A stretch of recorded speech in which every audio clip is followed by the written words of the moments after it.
tidak dimasukkan ada saksi kunci, gitu. Ya, berita aja.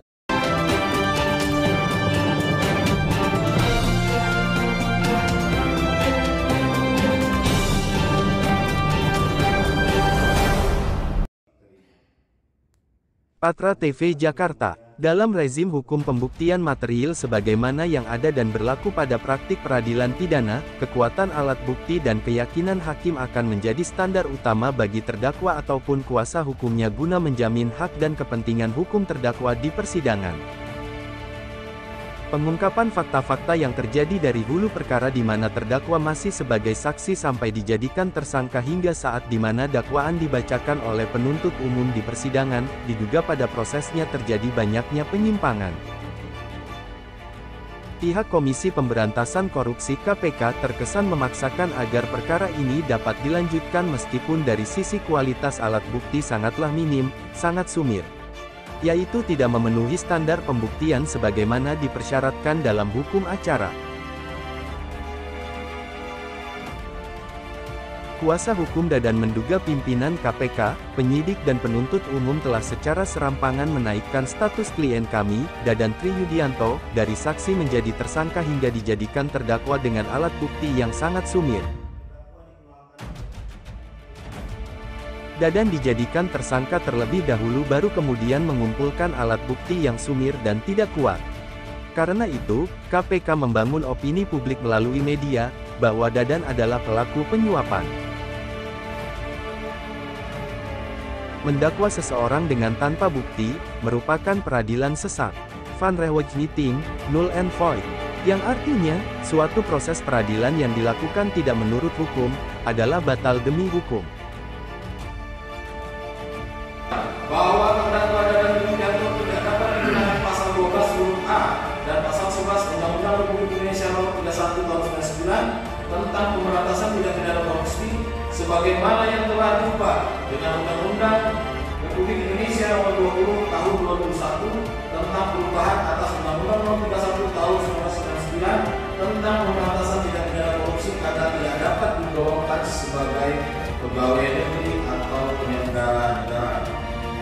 Bahwa jaksa penuntut umum telah melakukan pemisahan perkara terdakwa dan Hasbi Hasan, namun secara tidak konsisten dalam surat dakwaan pertama atau dakwaan kedua, menyebutkan terdakwa melakukan tindak pidana bersama-sama dengan Hasbi Hasan.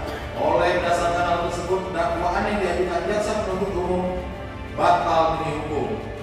Permohonan nota keberatan atau eksepsi terhadap surat dakwaan penuntut umum telah kami uraikan dengan argumentasi secara lengkap dan dengan memperhatikan surat dakwaan penuntut umum ini tidaklah berlebihan bila penasihat hukum dan mungkin juga masyarakat mempertanyakan proses penegakan hukum terhadap saudara Dadan Triyudianto baik di tingkat penyelidikan, penyidikan maupun penuntutan ini apakah benar-benar demi tegaknya keadilan ataukah di luar keadilan.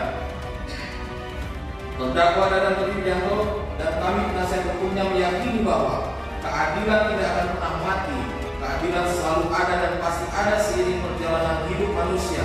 Dan dalam perkara akuo itu pasti datangnya. Kami meyakini bahwa Yang Mulia Majelis Hakim dengan nuraninya disertai pengetahuan hukumnya akan menjatuhkan putusan seadil-adilnya untuk itu. Kami mohon kepada Yang Mulia Majelis Hakim untuk menjatuhkan putusan dengan amar putusan sebagai berikut. 1. Menerima seluruh keberatan atau eksepsi yang diajukan oleh tim penasihat hukum terdakwa Dadan Triyudianto.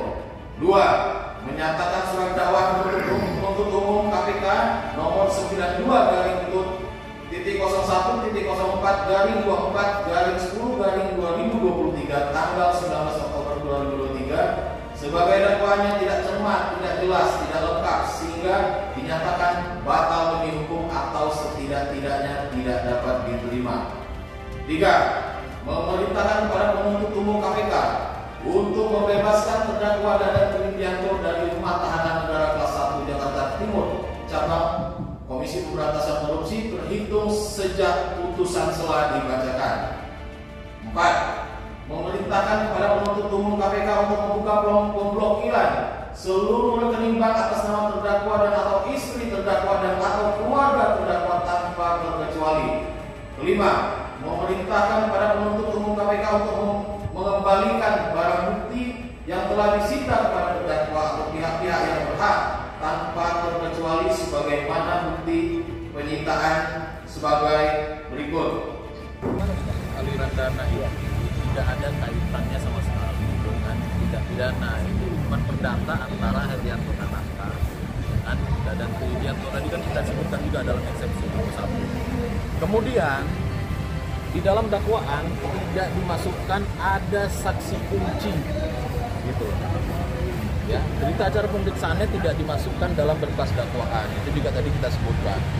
Kemudian misteri uang 3 miliar juga kita sebutkan juga tadi, di mana uang 3 miliar itu tidak ada kaitannya juga dengan ke Mahkamah Agung atau ke Hasbiasan. Tadi dalam eksepsi juga sudah kita sebutkan.